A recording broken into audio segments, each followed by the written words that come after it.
निगाहों में जमाने के जो आ गया मक्तल उनका, निगाहों में जमाने के जो आ गया मक्तल उनका, मक्तल यानी कत्लगाह, कत्ल खाना। तो निगाहों में जमाने के जो आ गया मक्तल उनका, जला दी बस्ती मुकम्मल की राज राज रहे। उन्हें मंजूर नहीं तख्त पे खतरा कोई, उन्हें मंजूर नहीं तख्त पे खतरा कोई। वो चाहते हैं कि न पंख रहे न परवाज रहे। वो चाहते हैं कि न पंख रहे न परवाज रहे। उम्मीद है आप समझ तो गए ही होंगे कि मैं कहना क्या चाहता हूं, लेकिन एक कोशिश और करता हूं। मान लीजिए आपका पैर जख्मी हो गया है और जिस डॉक्टर को आपका इलाज करना हो वो या तो आपको मुकम्मल राहत देना नहीं चाहता या फिर आपका इलाज करने की उसमें काबिलियत ही नहीं। डॉक्टर आपकी आंखों में मिर्च झोंक देता है, आंखों में तेज जलन शुरू हो जाती है और आप पैर का दर्द भूल जाते हैं। जोहार, नमस्कार, अभिनंदन आपका। मैं हूं आपका दोस्त अरविंद और आप देख रहे हैं लोक चेतना। आप ये तो समझ गए होंगे कि मैं कहना क्या चाह रहा हूं, लेकिन आगे मैं तथ्यों और साक्ष्यों के साथ बताऊंगा कि मैं ये क्यों कहना चाह रहा हूं, क्यों कह रहा हूं। अभी तक मैंने जो इशारे दिए, जिन प्रतीकों की चर्चा की, उनमें मरीज हैं बेहतर भविष्य के लिए संघर्षरत विद्यार्थी, देश के पढ़े लिखे बेरोजगार नौजवान, और डॉक्टर है सरकार।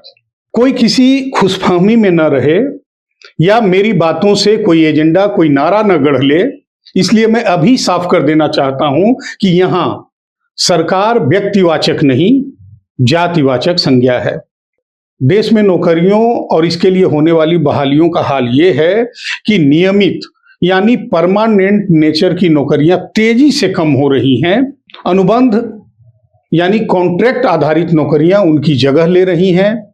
सरकार अपनी जिम्मेवारी से पल्ला झाड़ रही है और निजी कंपनियों को नियोक्ता बनाकर, हमारा एम्प्लॉयर बनाकर, हमारे होनहार मेहनती बच्चों को आउटसोर्स कर्मचारी यानी ठेके पर बहाल मजदूर बना रही है। भारत सरकार के स्तर पर नियमित पदों को अनुबंध यानी कॉन्ट्रैक्चुअल या आउटसोर्स पदों में बदलने का कोई कम्युलेटिव संचयी डेटा आधिकारिक तौर पर तो उपलब्ध नहीं है, केंद्र सरकार द्वारा सार्वजनिक रूप से साझा भी नहीं किया जाता है, लेकिन विभिन्न सरकारी सर्वेक्षणों और रिपोर्टों से यह स्पष्ट है कि पिछले 11 वर्षों में कार्यबल के ढांचे में बड़ा बदलाव आया है। 2013 से 2024 के बीच केंद्रीय सार्वजनिक क्षेत्र के उद्यमों यानी सीपीएसईज में नियमित कर्मचारियों की संख्या 11.2 लाख से घटकर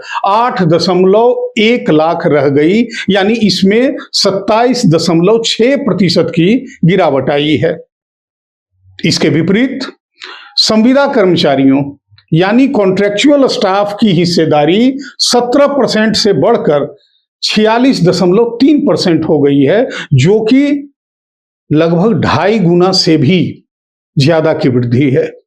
एक अध्ययन के अनुसार सरकारी क्षेत्र में लगभग 43% कर्मचारी यानी लगभग 1.23 करोड़ कर्मचारी अस्थायी या अनुबंध आधारित नौकरियों में लगे हुए हैं। इसके अलावा संगठित विनिर्माण क्षेत्र में अनुबंध श्रमिकों की हिस्सेदारी पिछले दशक में लगभग 8% से बढ़कर 42% के रिकॉर्ड स्तर पर पहुंच गई है। हालिया पब्लिक इंटरप्राइजेज सर्वे के अनुसार सीपीएसईज में नियमित नौकरियों में 30,000 की कमी आई है, जबकि संविदा और दैनिक वेतनभोगी नियुक्तियों में 54,000 की वृद्धि हुई है। सरकार की दलील यह है कि ये बदलाव वित्तीय देनदारियों को कम करने और परिचालन में लचीलापन लाने के लिए किया जा रहा है। हालांकि सुप्रीम कोर्ट ऑफ इंडिया ने हाल ही में निर्देश दिया है कि सरकारें अस्थायी प्रकृति के कार्यों के लिए अस्थायी कर्मचारियों का उपयोग न करें और नियमित पद बनाए। अमल कितना हुआ है मुझे भी पता है, आपको भी पता है। तो दोस्तों, हम और आप नौकरियों में रिजर्वेशन के नाम पर जातियों और उपजातियों की खेमेबाजी करके आपस में लड़ते रहें और जिन पर नौकरी देने का दारोमदार है वे नौकरियां गायब कर रहे हैं, निजी कंपनियों को नौकरियों का ठेकेदार बना रहे हैं। और जब नौकरियां ही नहीं तो लड़ भीड़ कर हासिल रिजर्वेशन का करोगे क्या? जो नौकरियां या रोजगार के जो क्षेत्र अब तक ठेकेदारों के हाथ में जाने से बचे हुए हैं, उनका हाल भी कुछ बेहतर नहीं है। इन बहालियों के लिए जो परीक्षाएं होती हैं, उनमें भी आए दिन पेपर लीक, पक्षपात, भ्रष्टाचार और संगठित कदाचार की शिकायतें आम हो गई हैं। भारत में पिछले 11 वर्षों में यानी 2014 से 2025 के बीच रीट, नीट और एसएससी जैसी प्रमुख परीक्षाओं में पेपर लीक की घटनाओं ने शिक्षा प्रणाली की विश्वसनीयता पर गंभीर सवाल खड़े किए हैं और इन घोटालों ने लाखों मेधावी छात्रों का सपना तोड़ा है, युवाओं में गहरा आक्रोश पैदा किया है। एक रिपोर्ट के अनुसार पिछले 5-7 वर्षों में 15 से अधिक राज्यों में 70 से अधिक पेपर लीक की घटनाएं सामने आई हैं, जिससे 1,70,00,000 से ज्यादा आवेदक प्रभावित हुए हैं। नीट यूजी 2024 सबसे बड़ा हालिया मामला है, जिसमें परीक्षा से पहले प्रश्न पत्र और उत्तर कुंजी यानी आंसर की के लीक होने की खबरें आई। बिहार और गुजरात सहित कई राज्यों में रैकेट का खुलासा हुआ, जिसके बाद सीबीआई जांच और सुप्रीम कोर्ट का हस्तक्षेप हुआ। राजस्थान में पेपर लीक के कई मामले हुए हैं। 2021 और 2022 की रीट परीक्षा पेपर लीक के कारण रद्द करनी पड़ी। जांच में जयपुर के शिक्षा संकुल के स्ट्रांग रूम से ही पेपर लीक होने और 1.25 करोड़ रुपए में बिकने का खुलासा हुआ था। 2017 में एसएससी सीजीएल टीयर 2 परीक्षा का पेपर लीक हुआ था, जिसके बाद दिल्ली में व्यापक प्रदर्शन हुए। 2016 के बाद से एसएससी की परीक्षाओं में अक्सर पेपर लीक की खबरें आती रही हैं। इसी तरह 2015 में एआईपीएमटी का पेपर, जो अब नीट कहा जाता है, 2018 में सीबीएसई के 10वीं और 12वीं का गणित और इकोनॉमिक्स का पेपर, 2021 में यूपी टेट और 2022 में बिहार पब्लिक सर्विस कमीशन यानी बीपीएससी का पेपर लीक होने की वजह से रद्द किया गया। 2024-25 में यूजीसी नेट 2024 रद्द हुई। नीट पीजी और सीएसआईआर नेट जैसी परीक्षाएं भी प्रभावित हुई। 2025 की शुरुआत में ही कुछ राज्यों में तकनीकी खामियों और पेपर लीक के कारण प्रतियोगी परीक्षाएं प्रभावित रही। पता नहीं सरकार इन गड़बड़ियों की वजह समझ पा रही है या नहीं।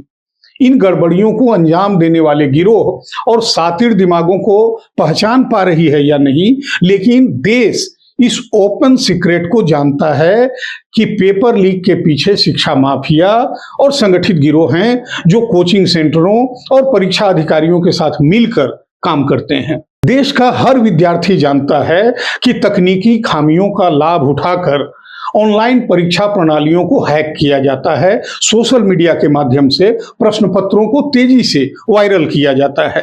केंद्र सरकार ने 2024 में सार्वजनिक परीक्षा अनुचित साधनों की रोकथाम अधिनियम लागू किया, जिसमें 10 साल की कैद और 1 करोड़ रुपए तक के जुर्माने का प्रावधान है। बावजूद इसके पेपर लीक की घटनाएं अभी भी सामने आ रही हैं। विद्यार्थियों और शिक्षित बेरोजगारों में इन वजहों से नाराजगी तेजी से बढ़ रही है। विद्यार्थियों और अभिभावकों पर मानसिक और आर्थिक बोझ बढ़ रहा है। पेपर लीक से छात्रों में तनाव, चिंता और डिप्रेशन बढ़ा है। अभिभावक अपनी जमा पूंजी लगाकर बच्चों की तैयारी करवाते हैं और परीक्षा रद्द होने से उनकी गाढ़ी कमाई से निवेश किया गया धन और बच्चों की मेहनत दोनों बर्बाद हो जाते हैं। मेधा पर प्रहार हो रहा है। योग्य छात्र जो दिन रात मेहनत करते हैं, वे नकल करने वालों से पीछे रह जाते हैं। इससे शिक्षा प्रणाली और मेरिट पर उनका भरोसा टूट रहा है। परीक्षा रद्द होने के बाद दोबारा परीक्षा की प्रक्रिया से करियर की शुरुआत में देरी होती है, जिससे युवाओं में हताशा बढ़ रही है। इन वजहों से नौकरी के लिए संघर्षरत विद्यार्थियों में, उनके अभिभावकों में गुस्सा काफी तेजी से बढ़ रहा है। इससे पहले कि ये गुस्सा खतरा बनता, हमें और हमारे बच्चों को अलग अलग बहाने से अलग अलग खांचों में बांटकर एक दूसरे से लड़ने का काम दे दिया गया। उन्हें पता है कि जब तक देश का युवा वर्ग इन प्रायोजित और बेमतलब की लड़ाइयों में उलझा रहेगा, उन्हें अपनी जिम्मेवारियों का हिसाब नहीं देना पड़ेगा। अब ये आप पर है कि आप थोपी गई प्रायोजित लड़ाइयों का हिस्सा बनते हैं या जिम्मेवारों से जिम्मेवारी निभाने में विफलता का हिसाब मांगते हैं। पता है मुझे, देश में विद्यार्थी, अभिभावक, शिक्षक, लगभग समाज के सभी वर्गों में एक अंतर्द्वंद चल रहा है। वो कह रहे हैं कि मक्तल से बचकर, एक बार फिर मक्तल, कसाईखाना, कत्लगाह, मक्तल से बचकर हमने जहां पनाह ली, हमें क्या मालूम था वही कातिल का घर है। जो भी सोच रहे होंगे हमें कमेंट करके बताइएगा जरूर। अगर आप चाहते हैं कि हम इसी तरह की प्रस्तुतियां लेकर आपके बीच आते रहें तो लाइक और शेयर करके हमारा हौसला जरूर बढ़ाएं। अगर अब तक आपने हमारे चैनल को सब्सक्राइब नहीं किया है तो प्लीज अभी सब्सक्राइब कीजिए। फिलहाल अनुमति दें। जोहार, नमस्कार, जय हिंद।